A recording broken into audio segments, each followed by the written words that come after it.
мы все-таки не попадем в эту задницу.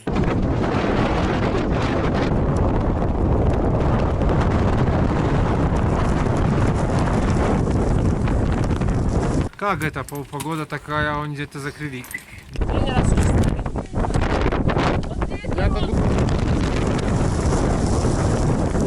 Если ветер 120 км в час по прогнозу, то можно идти. Гора закрыта облаком. А внизу есть просветы. Проснувшись и выйдя на улицу, стало ясно, что прогноз сбывается. Ко всему прочему шел небольшой дождь, но к нашему выходу он прекратился. Вышли в 8:15. Как настроение? Женя, у тебя? Ну хорошо, хоть перестала нервничать. Мы выходим на берег Бегуте.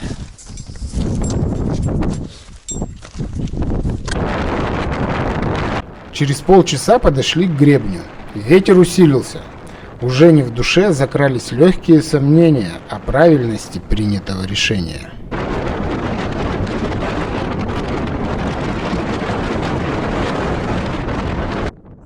Перед самым кулуаром связались, проверили снарягу.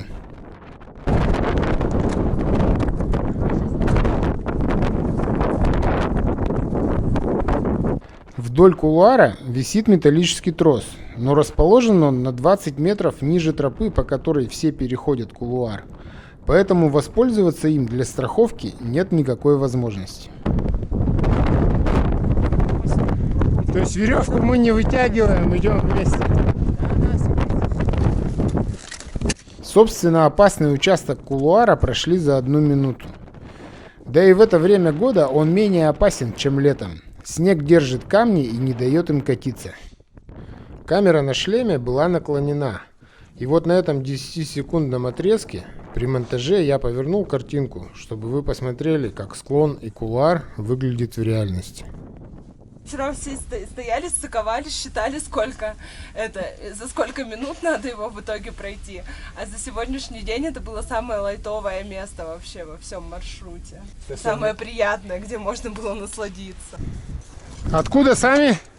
А мы отсюда. Питер, Москва, Германия. Ясно. А мы Екатеринбург, Москва, Женева. Женева, вот видите. Давайте, удачи вам. На выходе встретили группу русских, которые накануне ходили на вершину.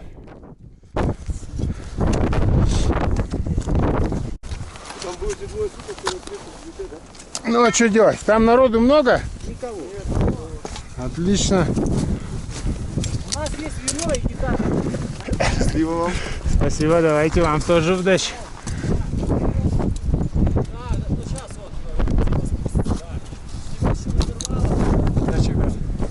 Мы все-таки не попадем в эту задницу. Ветер усиливался до неприличных величин. Как удалось померить Руслану, порывы были до 120 км в час. Мокрый снег, летевший в лицо, постепенно превращался в ледяную крошку, которая забивалась во все слегка открытые места. Карманы куртки, карманы рюкзака, между рюкзаком и спиною. Одежда и снаряжение обледеневали. Я-то думал...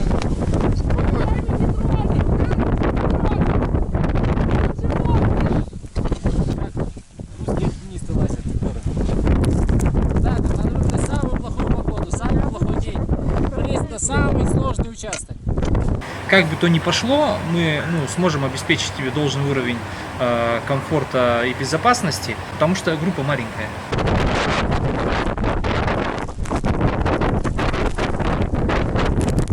Но времени на раздумье не было. Мысль повернуть назад не посетила ни разу. Только вверх. Ветер прибавлял адреналина. Я был без маски и приходилось отворачиваться, прятать лицо от ветра. Камеру в конце концов залепило снегом, так что сорян за качество. Потом, правда, я снял ее с каски и убирал за пазуху. Ну, на самом деле, круто начинать с Монблана, я тебе скажу. У меня есть уже Ну, не люди, кто очень начинал. разумно.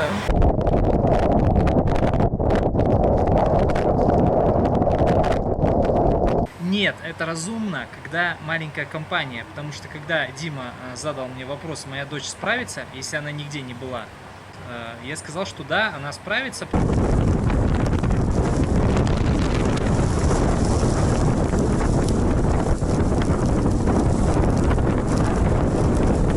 Сейчас я делаю фильм в мягком кресле за компьютером и думаю, ну ладно я. Мне по погоде чем хуже, тем лучше. Будет что вспомнить. Лазание по скалам совсем не сложное, в основном пешком. Ветер, да, крепкий. А как все это выглядело для Жени? В горах в первый раз. Вчера впервые увидела карабин и надела систему. Скалы обледенели и засыпаны снегом. Стенки крутые, скользкие, не за что зацепиться. Порывы ветра сдувают с ног, причем не фигурально, а реально. Одежда обледенела, перчатки в сосульках, очки запотели. Сколько еще осталось идти, не видно. Самое главное в такой ситуации не впасть в панику. Паника отнимает силы и дезорганизует. И тут важно, насколько ты доверяешь команде. Есть ли в команде уверенность? Уверен ли в себе лидер? Если все это есть, ты борешься и побеждаешь. Подползаем к старому приюту ДГУТ. Ветер так и не прекратился.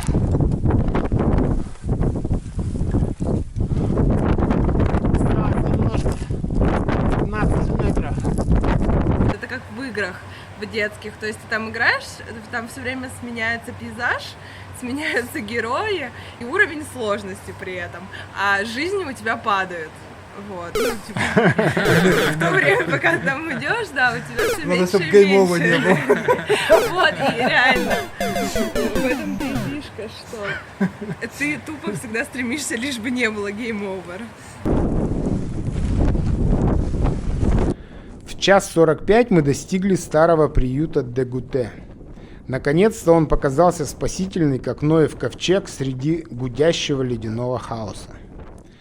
5,5 часов занял у нас этот подъем. По сути, вы сейчас играете в альпинизм.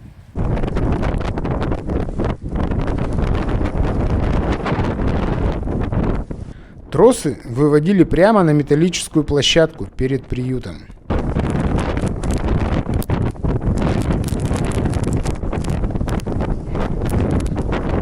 Когда мы в тот день шли, и у меня были такие, ну, когда была вот эта вот буря, я садилась, и я думала, то, что вот, ну, типа, я уже не могу дальше, а потом, ну, ни с того ни с сего тебе приходится находить в себе силы, просто вставать и переться.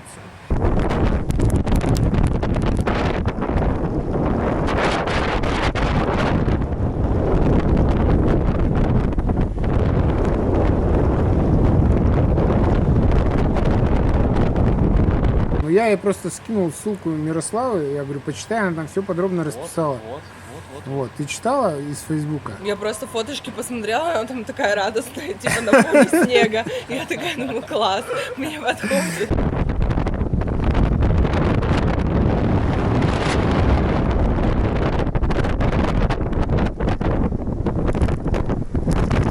Я холод вообще не чувствовала, мне было вообще не холодно.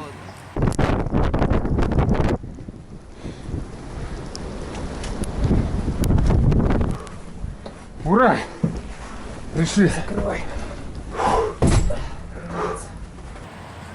Теперь мы знаем, что если ветер 120 км в час по прогнозу, то можно идти. Чего не смеетесь-то? Не смешно? Не поняли, да? Это Россия. Супер. Надеюсь, никто не простынет, не заболеет. Сейчас винца бахнем и все. Надо самое главное, ты что? Сейчас главное согреться. Заебаться, да нажраться. Огромный респект французам, оставившим открытым этот пристрой к старому приюту ДГУТ.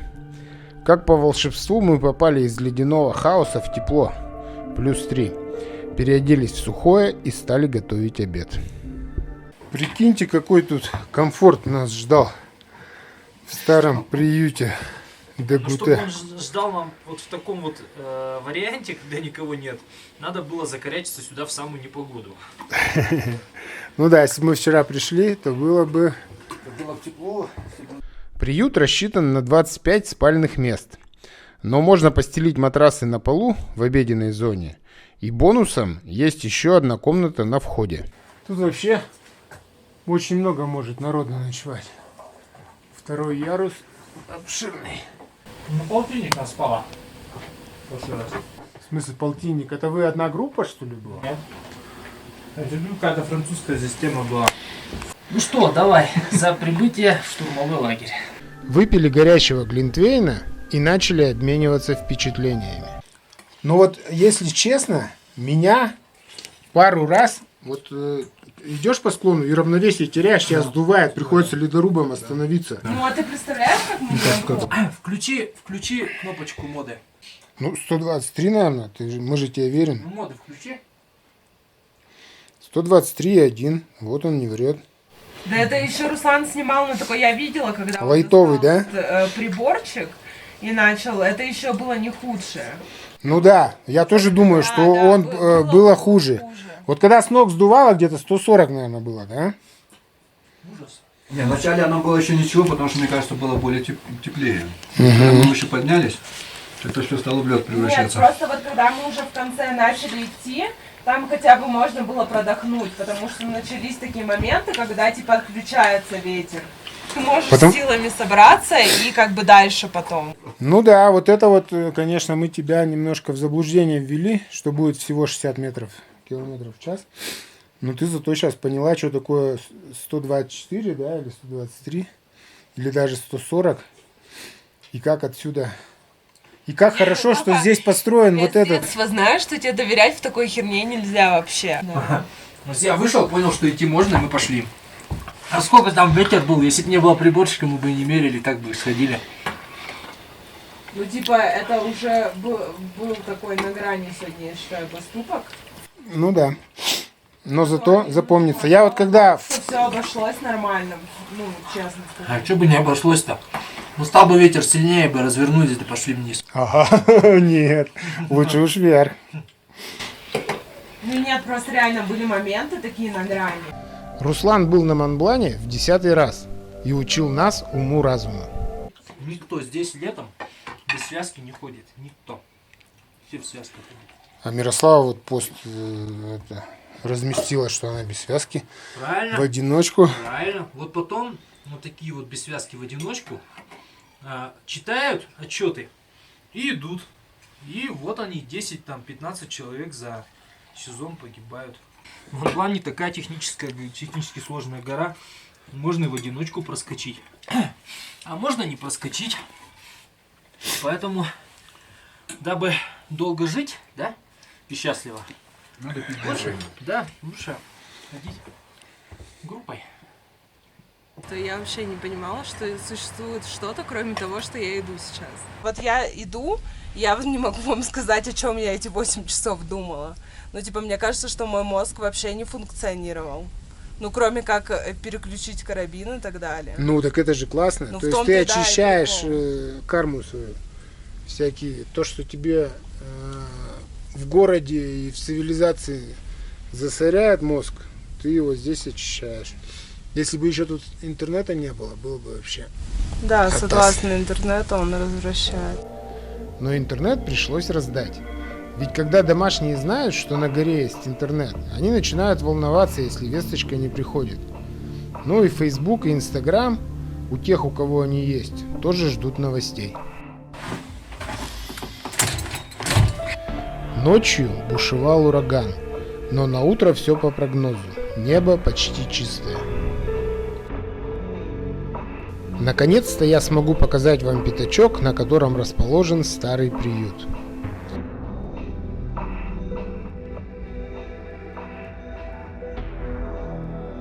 И новый, футуристичный, как корабль пришельцев, приземлившийся на гребне.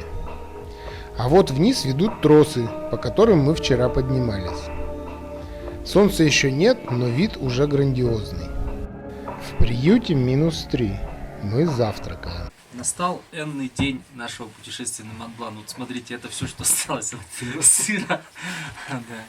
А сейчас разрезаем последнюю колбаску. Как хорошо, что в группе есть вегетарианцы. И поэтому Эту делить колбаску можно не на 4 Да. разрезать, а на 3. Так что все, колбаса закончилась, сыр тоже. Давайте, мне жопку, видимо. Держи. Эх, остатки было роскоши. Ее не надо жевать, ее надо сосать.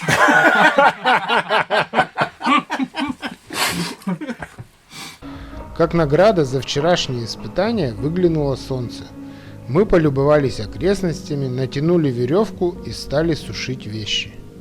Руслан сходил на разведку на гребень. Как ледник меняется за год вообще. Хотелось принести пользу человечеству, и мы немного поработали перед обедом. А, это ты про этот кейс? Он уже, наверное, доверху набит евриками. Да ладно. Кому Всего мы- 15 дней. Кому мы поручим торжественно опустить Не, туда ну тофу 20 это евро? гигиеничен. Гигиенично. Женя, давай ты. Я как-то не гигиенично. Тебе поручаем это, торжественно внести 20 евро. Развитие Франции, французского альпинизма. Спасибо такому хорошему Тем приюту. приютам. Да. Да, чтобы они, может быть, его как-то усовершенствовали, чтобы было потеплее. Женя, ты когда будешь бросать, звук слушай, там много лежит внутри. Так я ж не монету бросаю. Тишина. Там ни хрена нет. Это единственная бумажка, которая улетела в этот. Мы первые в этом сезоне, ничего страшного. После обеда пошли погулять на гребень. Руслан показал тропу, ведущую на вершину. Так и идем. Дальше выходит на плато. Вот даже видно вон остатки тропы. Такая линия. Она теряется. Ну вот видите, вот треснутые. Вот эти вот. Ледник треснутый. Вот здесь вот самая беда в том, что когда здесь непогода, то найти потом спуск вот на этот гребень очень тяжело. Тут можно свалить вот туда на ледники вниз и даже не заметить его. Поэтому здесь вот трек надо писать по GPS, если мало ли накроет облако. А дальше выход на вот это плато. Там большое плато такое. И понижение идет. Вот. И дальше уже пошел гребень к основной вершине. Рассказал Жене про трещины. Глубокие, да, вот трещины в этих ледниках? Конечно. Вот я не буду проверять, но вот здесь очень глубоко. Вот А считай, где вот считай вот трещина? гребень. Как понять? А как А вот мы вот ее пойдем, увидим? пойдем, я тебе покажу.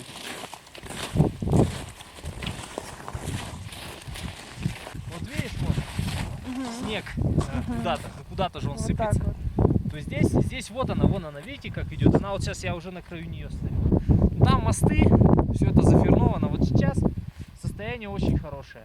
Потому что видно даже вот, где трещина заканчивается, где она сходит на нет. А так она может, ну, рискованно, когда она засыпана снегом, и ты ее не видишь. Да, да. Ну, для этого мы идем на веревке. Отсюда же с гребня был виден ледник Бассон, по которому поднимались первопроходцы Мишель Габриэль Паккар и Жак Бальма 8 августа 1786 года. Налюбовавшись восхитительными видами и на фото в красот для фейсбуков и инстаграмов, мы пошли вниз к приюту. Ближе к 3 внизу показалась группа славян. По-русски говорят. Поляки, думаешь? Всё. Страховались они интересно, через оттяжку на основной веревке. Поляки, догадался Штирлиц. И точно, это был Богуслав из польского высокогорного клуба. Ну как, поднимались на вершину? Да, нет, мы только вчера сюда пришли. Сегодня хорошая погода.